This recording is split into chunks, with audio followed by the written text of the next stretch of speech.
On dit souvent «je me connais». On le dit facilement, presque comme une preuve de maturité. Mais si on prend 2 secondes, ça veut dire quoi exactement «je me connais»? Parce qu'il y a des phrases qu'on balance comme ça autour d'une conversation, des phrases toutes faites, rapides, efficaces et souvent, qu'on considère comme étant définitives. «Moi, je suis comme ça, je fonctionne comme ça, je me connais, je changerai pas, ça fait partie de moi».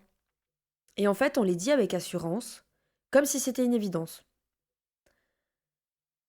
Mais est-ce qu'on parle vraiment de connaissance ou est-ce qu'on parle de sécurité? Parce que souvent, ça ne sont pas des phrases qui sont neutres, elles ferment une porte et elles mettent fin à une exploration. Elles disent: «Sujet clos, stop», et ça peut être très subtil. Mais ça peut aussi être une forme de maintien. Un maintien de l'identité, un maintien du connu, un maintien de la sécurité intérieure. Parce que remettre en question la phrase «je suis comme ça demande d'accepter que peut-être on se connaît pas autant qu'on le croit. Et ça, c'est inconfortable. Le cerveau, lui, il aime ce qui est stable. Il aime les repères, il aime les habitudes. En neurosciences, on sait que le cerveau cherche en permanence à économiser de l'énergie. Ton cerveau, il est là, hop, il met ses pantoufles, lui, il s'en bat les neurones. Il veut du connu, il veut du familier, du confortable. Même si, des fois, le connu te limite, même si le connu te fait souffrir, lui, il s'installe dans son vieux fauteuil et dit: «Ah, on est bien comme ça». Il automatise, il catégorise, il crée des schémas.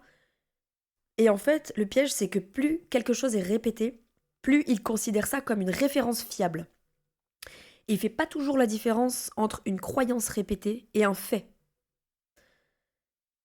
Parfois, le «je suis comme ça», c'est en apparence une pantoufle émotionnelle.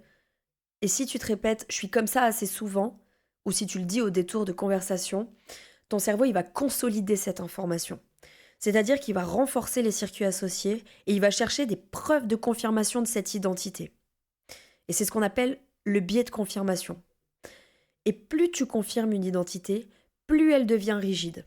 Alors quand tu dis «je me connais», est-ce que là, tu es en train de parler d'une connaissance vivante ou d'une identité figée que tu essaies de protéger par sécurité?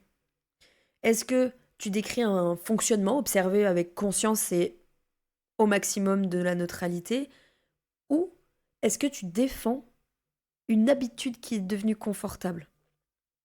Parce que se connaître, c'est pas réciter une fiche descriptive de soi. C'est pas savoir, par exemple, que t'aimes la solitude. C'est pas savoir que parfois t'es trop sensible, entre grands guillemets, ou que tu réagis toujours comme ça dans certaines situations. Se connaître, c'est être capable d'observer ses réactions sans immédiatement les justifier. C'est se demander pourquoi est-ce que je réagis comme ça dans cette situation. D'où me vient cette peur, par exemple. Euh, Pourquoi cette situation me trigger autant. Et surtout, est-ce que c'est vraiment ce que j'ai envie d'être? Est-ce que c'est une stratégie apprise pour me défendre? Et parfois, dire je suis comme ça, c'est construire une muraille. Une muraille de Chine identitaire. Ça protège, ça évite d'aller creuser, ça évite d'aller voir ce qu'il y a derrière. Et parce que, en fait, derrière une réaction, il peut y avoir une blessure. Derrière une rigidité, il peut y avoir une peur. Et tant que tu restes dans cette phrase, c'est mon fonctionnement, c'est comme ça, c'est qui je suis, et bah t'as pas besoin de le questionner.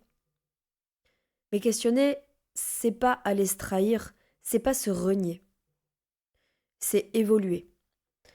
Parce que la vraie connaissance de soi, c'est pas une certitude, mais c'est plutôt une curiosité. Et peut-être que c'est pas je me connais, mais plutôt je suis en train d'apprendre à me connaître, à différents niveaux, dans mes réactions, dans mes émotions, dans mes peurs aussi, et surtout dans mes mécanismes de défense. Alors, la prochaine fois que tu te surprends à dire moi je suis comme ça, eh ben je t'invite à te questionner. Est-ce que là, à ce moment-là, je suis en train de décrire un fait ou est-ce que je suis en train de protéger une habitude d'identité par confort? Et aussi, ensuite, à quel niveau est-ce que j'ai envie d'aller me découvrir maintenant?